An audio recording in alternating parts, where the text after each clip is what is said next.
Hey everybody, this is going to be a tutorial on how to sculpt a rock. A lot of you guys have seen some of my sculptures. I've seen me do some things in class where I start to achieve a very realistic looking rock with a pretty small amount of time actually involved with it. So I'm going to show you guys a technique that I use. However, first I'm going to start with reference because that is always the most important. So for example, this rock is very different from typical rocks that you see, so you need to figure out exactly what it is you are going to go for. And there's a couple things to consider when you're looking at a rock. You need to know what kind of rock you're going to make. Is it going to be a sedimentary rock? Is it going to be an igneous rock? Is it going to be a metamorphic rock? The other thing that you would like to know is it going to be a mid-size rock, a large rock, small rock? Is it going to be a huge rock formation like the one you see on my screen right now? And then the other thing to be thinking about is how has the environment affected that rock. So for example, this one looks very different from most rocks you have seen. This is actually sculpted by wind, if you believe it or not. Wind going across this sandstone, since it's very easy to be eroded, wind has caused these very organic lines that look great. Awesome, my dog sounds like she just got out of her crate. Oh well. Here's another example of a rock. You can find a rock that looks like this pretty much anywhere, but it has these chasms kind of going through it in a very similar direction with every cut. It's also much more jagged and layered. And then here's some other examples, same thing, but obviously way more organic.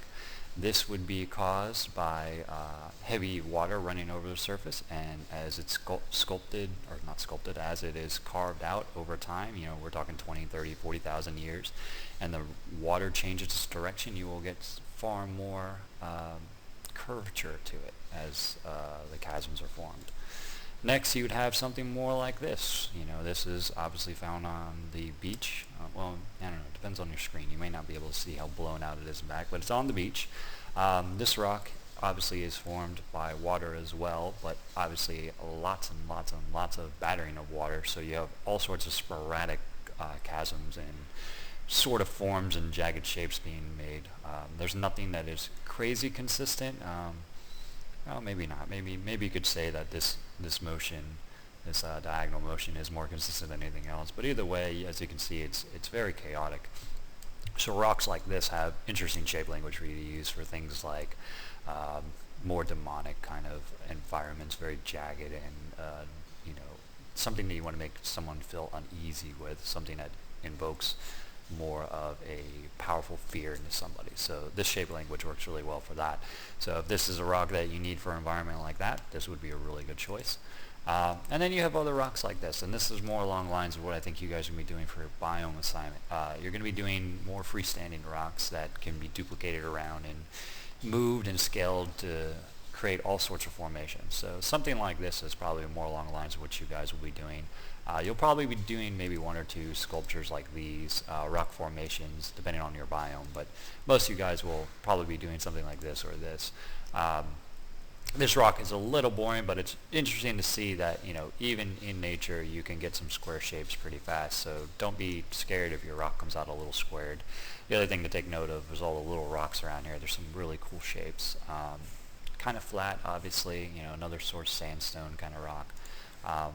Something like this is probably more along the lines of what you guys are interested in making. It has a much more interesting silhouette as well as that layered look to it on the surface. And of course, as you can see, it's found near water, and a lot of guys will be using water. So with that being said, this would be your very first step of, you know, identifying what kind of rock you want to make. Finding some good reference for that rock, and then the other thing to do, you don't have to do this, but it's something that I typically end up doing, is I'll grab an image or two that I'm interested in. You know, this one is a pretty cool looking rock. I'll bring it into Photoshop, and I will basically just try to trace the simple silhouette of it, just so I can understand what the actual shape of this rock would be. Once you have that, it's much easier to start creating that shape in 3D and then treating the surface with the details you see.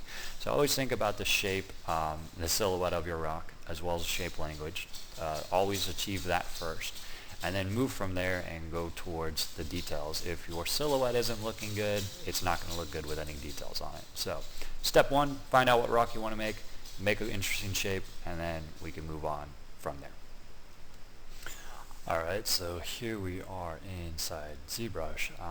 Couple things to note about this tutorial is, one, I'm going to be using a custom-made Z material, one that you guys will not have, so it might look a little different just because of the material that I am using.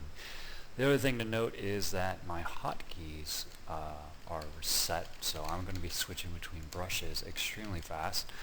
You can set hotkeys inside the labs, however, it will not save your settings, so every time you open up ZBrush, you're going to have to reset your hotkeys, which becomes a huge pain in the ass. So typically, you don't really use hotkeys in the labs, so just keep that in mind, that the brushes I'll be switching to, they're going to be going pretty quick. So because of that, I'm just going to talk about what brushes I'm using. As you can see, I'm using clay.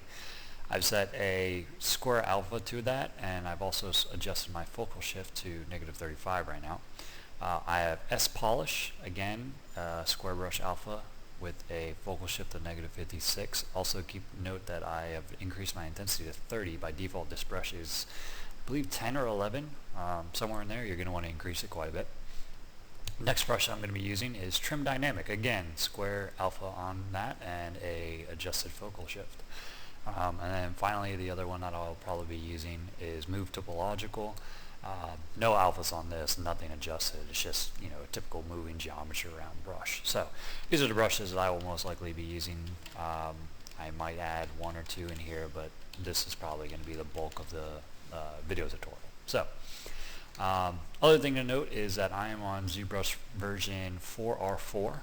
So I am outdated compared to you guys in the labs that are on, you know, R7. But that being said, there are no changes between what I'm going to show you in this tutorial and what you guys can do in 7. None of the brushes are any different. There's no new features, anything of the sort. So everything should be the same and working just fine, and the interface is pretty much exactly the same, so there's no changes with that as well.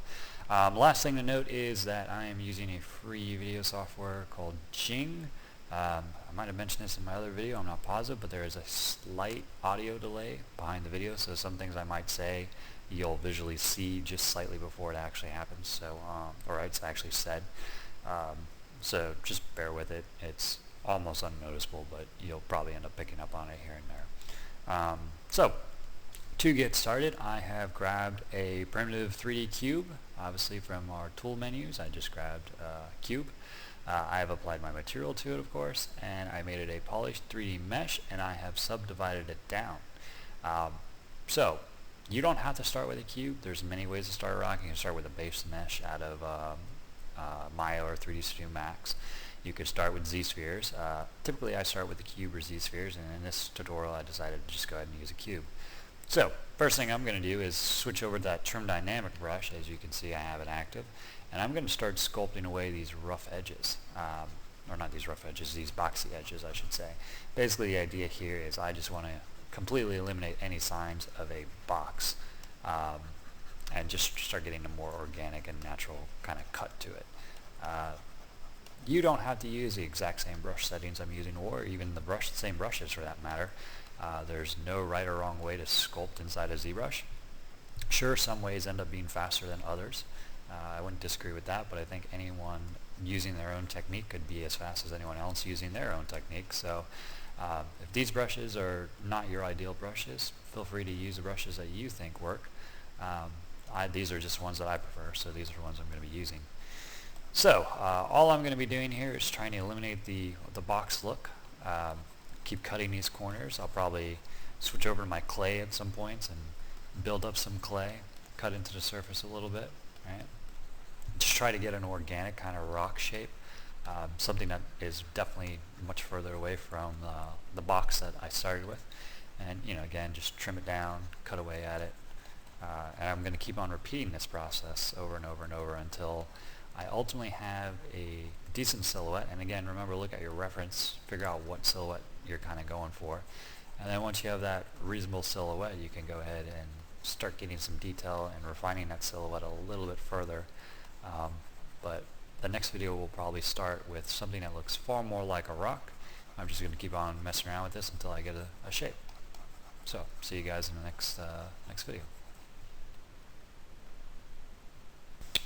Alright guys, so this is somewhere in the ballpark of 20-25 minutes of pushing some clay around, adding some layers of clay, trimming stuff down, and of course it all started with the box you guys saw earlier. It's probably going to take you guys longer to get something that looks like this than it does for me, so you could probably expect more like maybe like an hour, hour and a half to get something like this. Obviously it's not super refined. I just focused on getting some shape and getting something that works. Something that you would really want to do and keep in mind while you're working on your rock is in real life, rocks typically have some flat side that they can sit on. So if I was putting this into a world, this would probably be like a flat side. However, even that flat side, as you can see, I went in there and sculpted some geometry out, sculpted some shapes. The reason for that is the more versatile your rock is, the more bang for the buck you're going to get out of it. So I would recommend not having something that is that flat natural state. Always try to angle it a little differently, cut into it. If I rotate this around and look at the more flat sides, they would still be interesting if I put this on its side, or if this whole part right here was right into the ground, you just saw this right in this area. It would still be interesting to look at. So there's nothing that's really flat. That's probably a flattest part, and even that is not too bad. You can see the ridge that's going through there, and I can probably define that even more. But ideally you want to create a rock that is as versatile as possible, so every side should be interesting to look at. The next thing you want to do is constantly evaluate your silhouette. This is not the strongest silhouette by any means, but it is interesting. It's better than a box or a cube. So I like these flat colors. If you go to your material and look for your flat color, I've already applied mine, so mine's in my hot selection. You can rotate around your object and really get a good look at what this is going to look like silhouette wise. Again, this isn't the most impressive silhouetted object, but it's interesting nonetheless, and I'm probably going to do a couple more layers of sculpting on top of it as I refine this rock in order to make the silhouette a bit more interesting, to stand out just a little bit more. But always check up on that. I've seen a lot of you guys not really worrying about your silhouette and getting right to the details, and that is of least importance right now. You really need to get good shapes first, and then we can worry about detail stuff. So from here, once you're at this stage, this is when I'm going to go ahead and start refining it to a next level. Take it to an area where you have little cracks, little crevices. I might again modify this a little bit more as I'm sculpting, that kind of stuff. But let's talk about doing things like that. So I started one a little bit right here. Basically what you want to think of is, again, look at your reference typically. Obviously I'm not looking at my reference right now. But basically you want to think about how cracks and layers are in your rock. Now again, it comes down to what rock you've chosen, but typically rocks have layers. So you just want to kind of go in here and cut in a layer, and as you can see, I'm just using clay, and I'm holding down Alt to invert this, and I'm just getting this interesting ridge going across the rock. I'm going to keep repeating that, and then I'll probably swap over to my polish and polish this side down a little bit, just so that ridge is elevated a little bit more. You guys see that? I'm getting that ridge across there. So that's just one layer. I'm going to repeat this over the rock in multiple areas, just trying to figure out where my layers are going to be. Sometimes I just go ahead and start cutting things in to help break up the silhouette. So I'm going to cut something in here, some sort of ridge. Maybe it comes right to that part and just kind of flows into that rock formation that I've already made. You want to make sure that you're constantly going over this so it gets a deep impact on the sculpt, and it just is actually a noticeable change. So I'm going to keep refining that a little bit more, and when I pull the video back up, I'll probably have a couple of these sculpted out, and we'll talk about refining them one step further, and then we'll talk about getting more interesting shapes on a rock and a couple methods to do that. So just go in there, start sculpting some crevices, and see how it goes for you. Alright guys, guys, so again, another 5, 6, maybe 7 minutes in, I have gotten a couple more crevices coming in. As you can see, this is where we were starting, and I've made this flow right into the secondary crevice that I have put in, so it's getting this bit of a layered look now. It's coming out pretty good. You can see first layer, second layer, and then the way it just flows into this main ridge that I'm making over here, which is like another layer of rock. This is what I typically find to be the most challenging part of making a rock, and that's where to decide to take this weathering look, right? And remember, every rock has weathering, so you gotta isolate what the weathering is on that rock, how it looks, and how to mimic that. But how to take that weathering and then start to transform it across the entire surface of the rock. So let me explain that a little bit better. The weathering happens in a specific direction typically. Sometimes you'll see two directions from different sources of weathering, or if the rock's 100,000 years old, the water has changed directions in an area. But typically, that is going to be moving in one direction across the surface. Now, if I keep on going in this one direction, as you can see, like, hey, I'm going to go this way and make my layers in this area, it's going to read really well from this way, right? Like, okay, cool, that reads well. What if I rotate this rock upside down? Well, now it doesn't really read as well, and of course you're going to be rotating these rocks around as you duplicate them and scale them up and use them in your environment. So if I rotate this way and rotate to our direction, you need to figure out when the time to make a change is. And as you can see, I've now sculpted this rock upside down to create this ridge.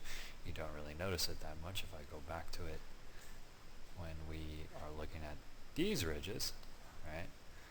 You see those mainly, you don't really take notice of this, but as soon as I rotate this guy around, you're going to see this ridge and kind of ignore the other ridges. So you need to figure out those transition areas, where they would be most appropriate and where they read the best, where it doesn't confuse the viewer of your rock, because as you can see in this area, it's like, hey, these ridges are going one way and this one's going another way. Well, yeah, if you really take a close look, you can kind of figure that out, but it's believable. You don't even think twice about it. You're like, yeah, I could believe that. That might happen in a real rock. You need to figure out where those transition areas are, and really that comes down to being a good artist. Just making those decisions where it's not going to confuse the viewer. So that's probably the most challenging area that I find when I'm sculpting rocks is, okay, when is it time to switch the direction, and where should that switch occur on the surface of this rock? And of course, I'm going to continue sculpting through here. I'm probably going to build some sort of ridge on this guy because this looks like shit right now. Shit, I don't remember that being there. I don't know how I missed that spot, but hey, if you miss a spot like this, grab your clay brush, build up some clay, and make it look better, because that looks really bad right now. Let me just do this real quick, and then I'll sculpt another ridge just so you can get some more time viewing a ridge, how to do it. Alright, let's say that's fine. Well, maybe a little bit more. Alright, let's say that's good to go. So I'm going to stay on my clay brush, and again, holding down Alt, invert it, and decide where that ridge is going to be. And you really need to make sure that you are sculpting deep into the surface of these rocks. Again, you don't want to sit here and create really shallow marks. You want noticeable layers like so. That's what's going to keep in any sort of bake or any sort of sculpting detail, or even a render. Little surface cracks, that's something you can just do in texture. There's no reason to sculpt it all day. Unless you're going for some stylized look, then maybe you have a reason to sculpt it. But typically you're trying to go for those larger forms, and as you sculpt into the surface, you can start seeing how that actually breaks the silhouette up a bit. It's not just this really surface crack that has no effect whatsoever when when you view it. This definitely has an effect on the silhouette. So there you go, just some more ridges. I'm going to keep going here with a couple more ridges, and then we'll pick up the video again and talk about refining those further. So enjoy. Alright, so I've got a couple more ridges in. Nothing too much more, but as you can see, I've refined this entire ridge and brought it across the whole surface. I've refined this ridge. And refined this ridge a little bit more as well. Actually, I've touched pretty much all the ridges just to get them a step further into refinement. Um, so from this stage, this is where we're going to start talking about getting more surface details in and polishing up the surface of this rock. Like I was saying, you want to try to create noticeable shapes that they're not just like literally to be cracks across the surface. They're these larger forms. These are going to bake pretty well, and they'll also allow you to bake to a more interesting shaped rock silhouette-wise. When I decimate this down, this ridge is going to keep a little bit, and I'll bake all the detail to it. But going back to surface details, of course this wouldn't bake great. This would look kind of weird right now. It has all this clay buildup that you can see. So we're going to talk about refining that, smoothing it out, getting it to be more of a realistic look, and also how to build yourself a surface brush, basically to treat the surface with a custom brush that you build and just basically drag select shapes out onto the surface so you don't have to sit here and sculpt all day. So, first thing I'm going to do is, oh wait, I got my hotkeys, forgot about that. I'm going to use my polish, and I'm going to start polishing some of this stuff out. Now this process takes a little while to really, get your detail to stay without really affecting it that much, and polish the surface out. So, this is typically, probably at least an hour for me. Sometimes, depending on how large the rock is, that might be longer than an hour, but this one will probably be about an hour to polish a lot of this detail out. But like you can see, I'm polishing it, right, and it's becoming much more smoother, and the larger surface shapes, like the layers, keep a little bit better. And it's not something you always need to get perfect. I mean, it definitely doesn't need to be perfect by any means. It just needs to be a little bit more smooth. That way, when I start projecting my custom brush onto the surface, it's not just going to become so much chaos that you can't even tell what's going on. So again, this process might be an hour on this rock, give or take, something like that. I'm not going to do the whole rock, as you can see. I'm mainly just focusing on the ridge areas because I'd be here for a little while. But yeah, just go in there and try to smooth some areas out.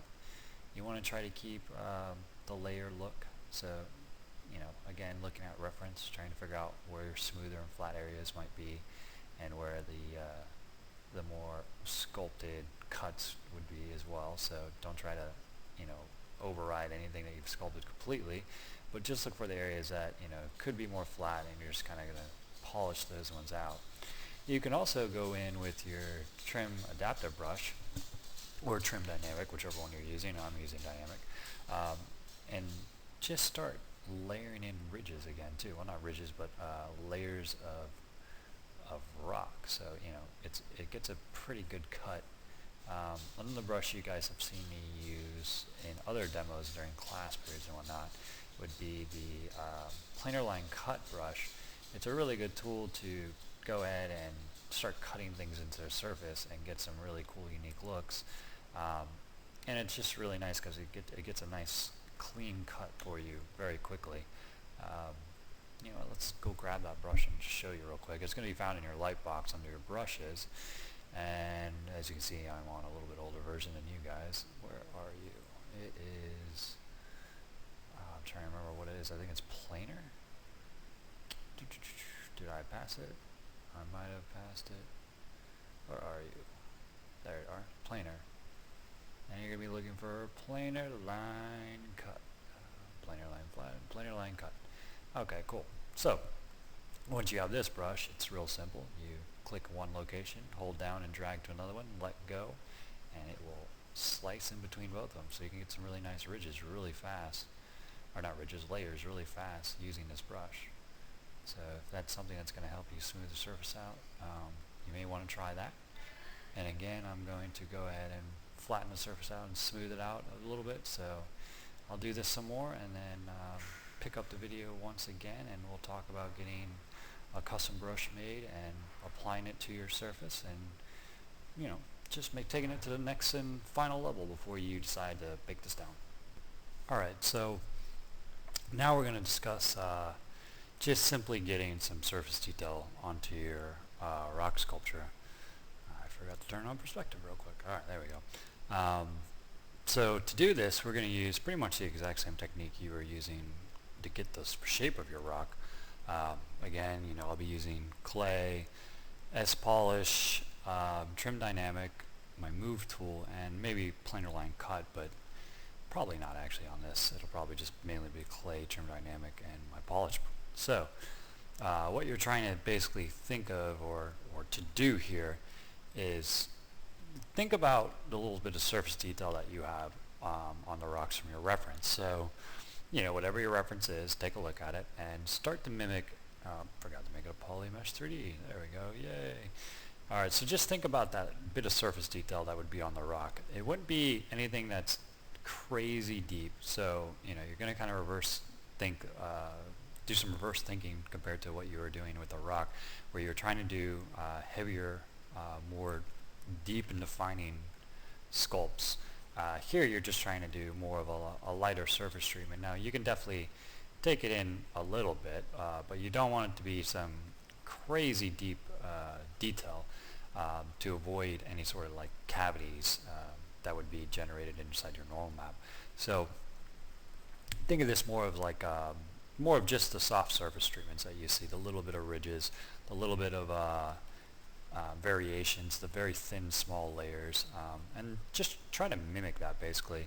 And the cool thing about this technique that I'm going to be showing you is you don't even have to do like this whole plane. Obviously I'm starting with a plane right from ZBrush, and I divided it. I'm just going to do parts of this plane, and then I'm going to take my brush that I'm going to use to apply this to the actual rock.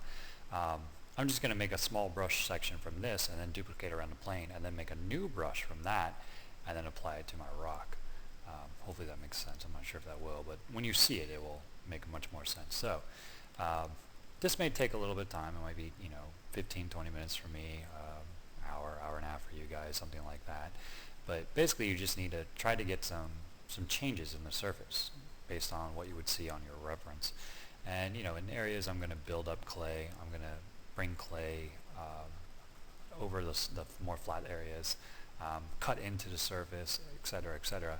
And I'm probably going to try to keep that same ridge technique that we were talking about in the last few videos, simply because that's the kind of look I'm going for on my rock, and I'd like to mimic that so it's consistent. Your weathering should be consistent. It should be all kinds of chaos, unless you have a rock that's like that, such as that beach rock that we were talking about in the first video. It should be fairly consistent. So basically I'm just going to keep on sculpting here, add in some more clay, add in some more layers, maybe grab my trim brush, trim some of the areas into more flat shapes, and then come back over with clay again. But basically again trying to repeat those ridge shapes. So again, you don't have to do the entire plane. We can use something that we start with and generate it across the rest of the surface. You don't want it to look too repetitive though, so you can only get away with that so much. So you need to do at least some sort of a chunk of it, maybe 30-40% of it, something like that, because the more you're going to cast this across the surface using your brush that we're going to be making, the more it's going to become repetitive and noticeable. So think of it like a tiling texture almost. You can notice tiling pretty quickly. So I'll probably work on this, I don't know, like I said, maybe 10-15 minutes, maybe even 20 minutes. And then I'll go ahead and in the next video create a brush out of this and apply the rest of that brush to the whole surface, so I populate the entire plane. And then I'll talk about making a new brush from that and then putting it into my, projecting that onto the surface of my overall rock. Again, this is probably going to take you guys a lot longer than it will take me to do it. So, my 15-20 minutes might be an hour and a half for you guys. But either way, just try to keep in mind the look that you're going for with the weathering of your rock. Maybe it's ridges, maybe it's something else, but keep that consistent in this kind of a detailed bash. Just don't go as heavy-handed with it as you did on your regular rock. So give that a shot, and we'll apply this to our rock in the next video. Hey guys, so I was looking through my videos and watching them before I moved on any further just to see if there was something that I should elaborate on a little bit more.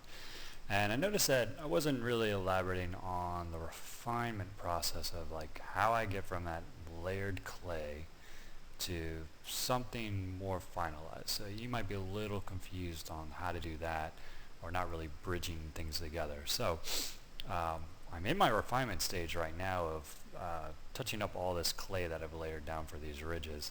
And the first brush that I typically use is, as you can see, Trim Dynamic. Or you could use Trim Adaptive. They both work really well. Sometimes I use that one, but right now I'm using Dynamic. And I'm just going over the surfaces to try to flatten them across a little bit. And I'm going to do this to basically the entire surface that I've sculpted up a little bit. Just try to get some smoother ridges, some very subtle rock layers. Those are pretty important to have in there as well. You don't want to completely get rid of stuff, like this stuff. I just want to have a little bit of that remaining.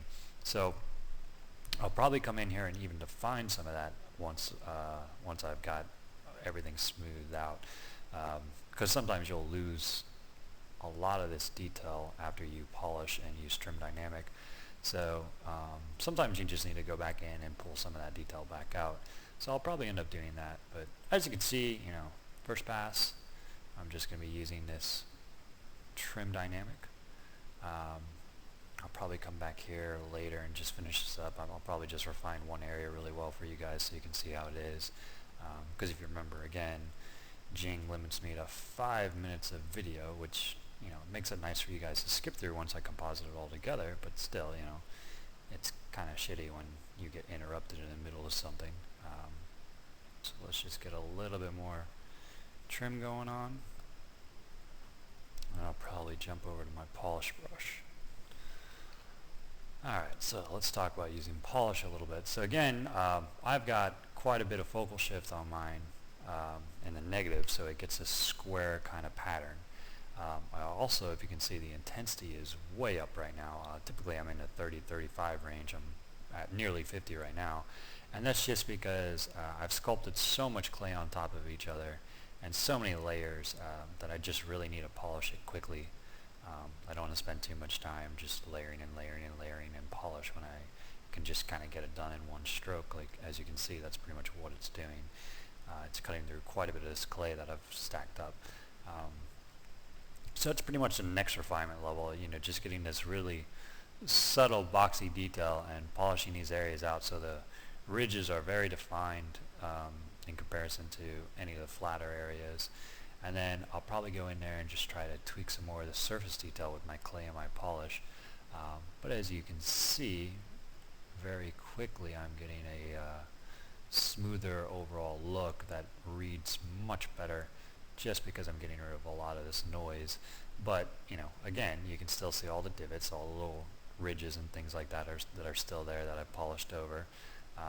So you don't want to completely eliminate what you've been sculpting. You just want to try to smooth it out a little bit, hide it a little bit, if you will.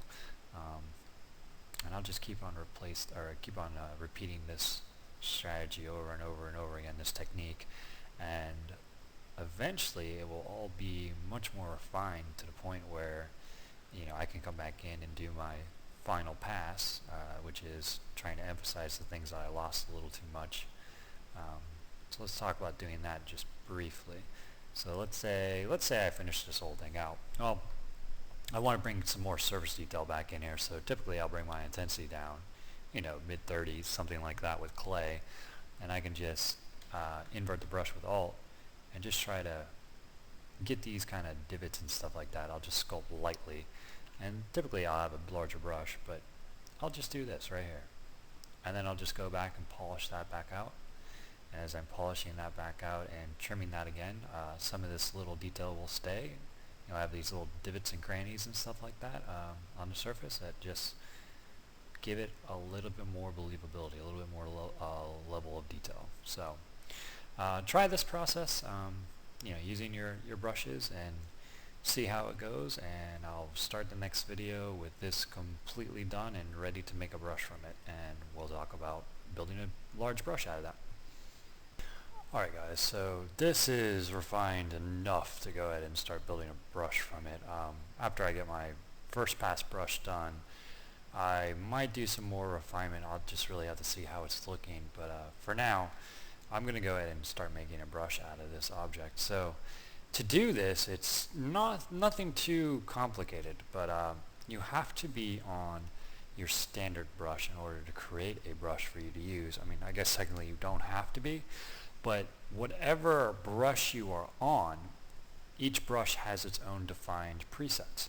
And the brush that you're going to create is going to take those presets. So using a standard brush keeps it at a standard preset. Everything's pretty basic. So I would recommend using your standard brush and making one from that.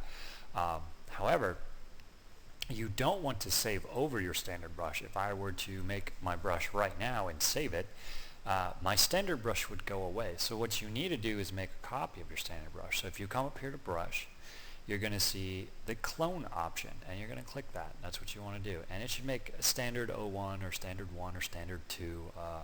I've seen it go to standard 2 instead of standard 1, but now you can see that I have two brushes. So now I won't replace my standard. I will replace my standard 1 brush. Alright, so for rocks like this, you want to use drag select. That is typically the curve stroke, or not the curve stroke, the drag stroke that you want to use in order to project this onto your rock surface. So make sure it's set to drag select. Next thing is we need to generate an alpha in order for the brush to define how it's going to look on the surface. In order to define an alpha, you guys have seen me do grab docs. Grab docs is one way you can make an alpha. However, it won't make a good alpha for projecting as a brush. It makes a good alpha for layers and drag selection projections. We want a brush that uses the alpha to determine how it's controlled. So to do that, we are going to use what is called the mRGB ZGrabber. It's a long name, I know. You're looking for it under your tool options. If you go to 2.5D brushes, you'll see this really long name called mRGB ZGrabber. And this is grabbing the Z depth of the image that you have sculpted, the object you've sculpted. So it's not just creating an alpha card, it's actually taking a bake, if you will, of what you sculpted and creating a height map from it. So it creates a much more controlled alpha for a brush to use. It's going to ask you to edit or to exit edit mode, and that's because we're using 2.5D brush, and if you remember, when you're in edit mode, you're in 3D. If you're not in edit mode, you're in 2.5D. So we need to switch to 2.5D. Don't forget, like, just because it dropped to the canvas doesn't mean it went away. If you mess something up, it'll be over here on the side, as you can see. I can just drag my plane back out. So from here, you simply just project your ZGrabber information. So I'm going to grab, let's just go a little bit higher actually, and as you can see, it grabbed one alpha already. So every time you start it over, that's a little too high. Every time you grab the document, it's going to make a new card. So that one's pretty good. Let's come in a little bit, and let's say we go with that. Okay, so again, as you can see, my alpha, just the way that looks, you can see that it has much more depth to it. It's got the more bubbly look, and that's because it generated a height map versus just an alpha plane based on what it read. And this is why you want to use a ZGrabber instead of just grabbing the document. So obviously I made 3 projections, so it has 3 of these. You can make as many of these as you want, and typically I would say sculpt 2 or 3 planes like this and then grab them as brushes and define them. That way you can go ahead and have them at all times. So once you have that set up, you're on your standard, you're on your drag select, and you have your alpha that you grabbed with your ZGrabber, you're pretty much ready to define your brush. And we will do that in the next video just because I'm only got 40 seconds left with Jing. We're going to do a little bit of editing with the alpha, and then we will save the brush out. So I'll show you that in another video really quick, and then I'll take that brush and I will start filling this entire surface. I'll populate this entire plane, then I'll re-grab that document as a new brush, and we will use that and project it onto our rock surface in order to get more detail and fine detail that we will ultimately bake onto a low poly mesh. So again, I'll finish this part up in the next video, so we'll be picking up right off where we left off. Alright, so like I said, we're picking up right exactly where we left off. Oh shit, I just recalculated stuff that didn't need to be calculated. Great, blink documents, whatever. Let's go back to that one. Alright, and let's turn the texture off. Okay, so I've got standard, I've got drag select, and I've got my MRGB ZGrabber information ready to roll.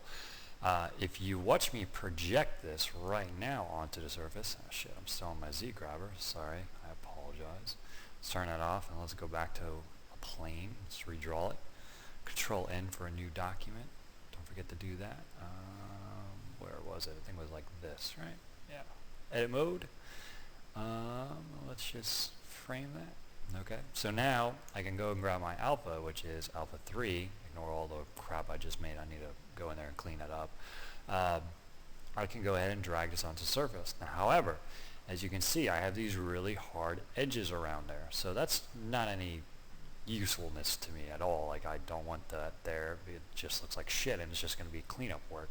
So let's go adjust our alpha. So, of course, it says alpha, so obviously we're going to go to our alpha brush tab.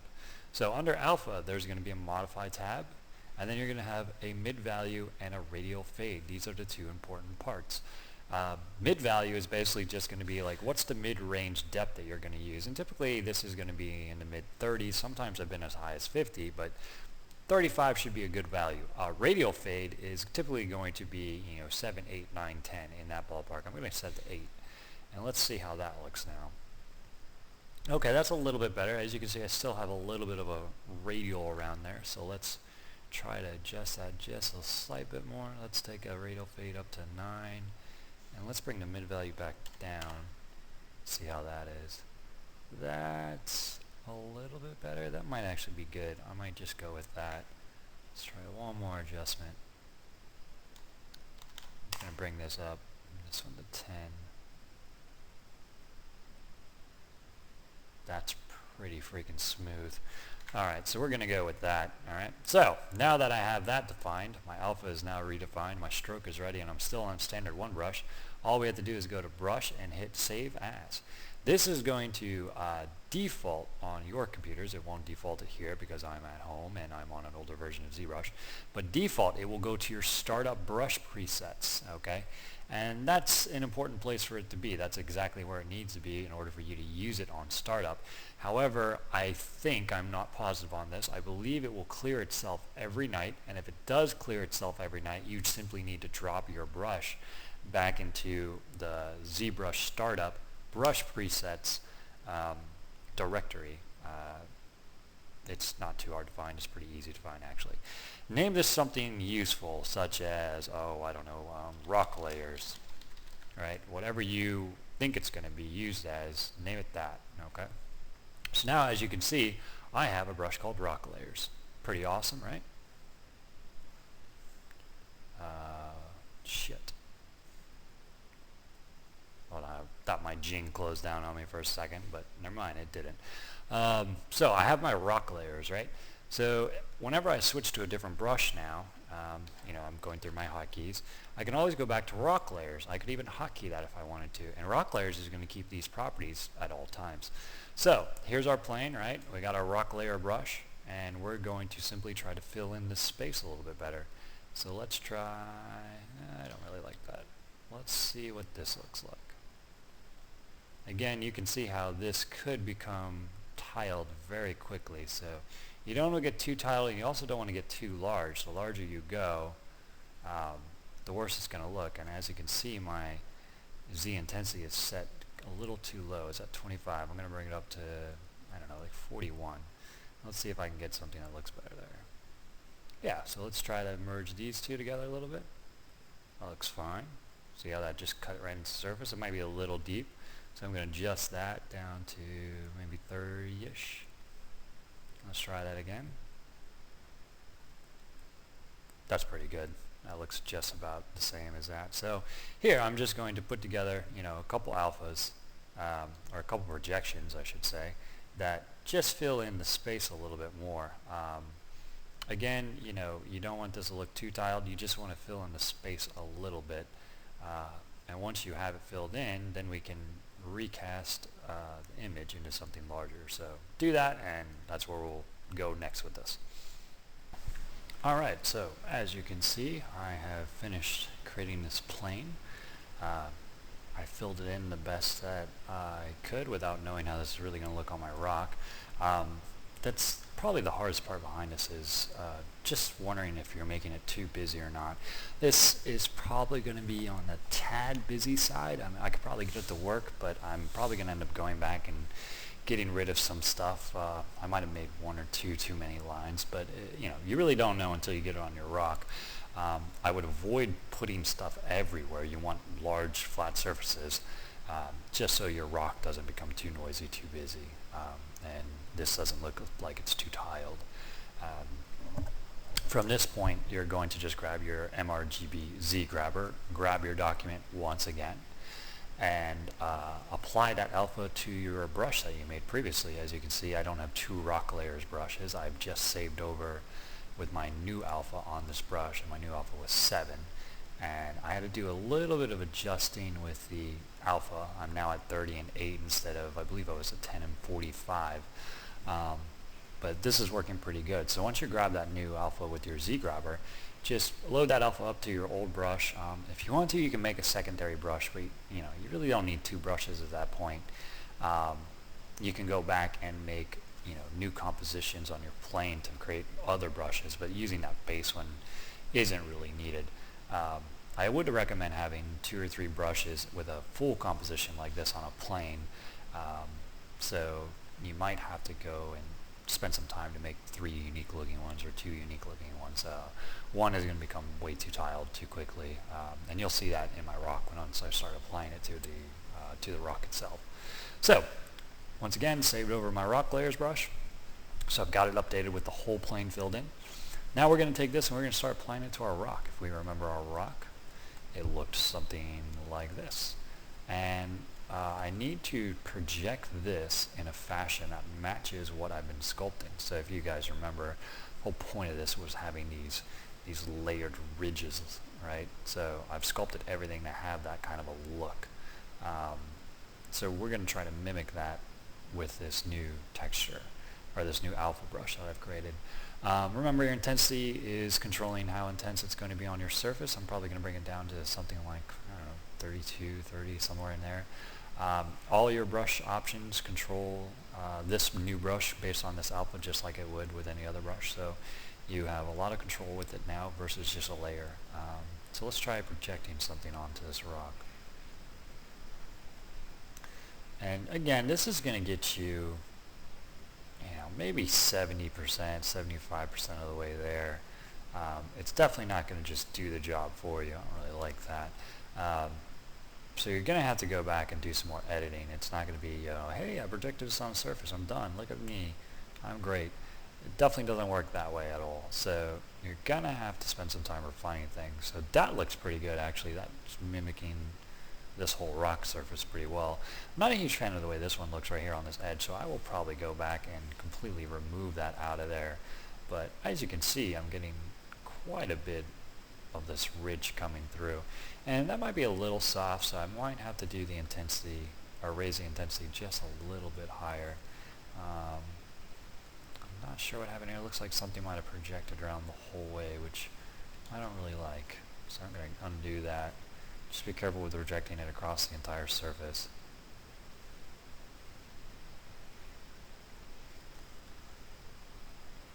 Why is that cutting the whole way through? That's getting pretty annoying. Oh well, I'll go and edit that out at some point. Let's do one more so you get the idea. Say I want some, that might be a little close. I want some ridges on top here. I'll probably go back and sculpt that. So there you go. Alright, that looks pretty good. So you can see how much control this brush actually has. And then once I'm done with that, it's back to my clay and sculpting what I dislike out of there, refining what I need to do. Like I said, this is going to get you 70-75% of the way there, and then you're going to go back in and make it, just work a little bit better with the actual forms that you're doing. But it stops you from having to sculpt the entire surface continuously, non-stop for hours and hours and hours. So give that a shot and see where it gets you. It should get you a pretty decent look. So best of luck with that.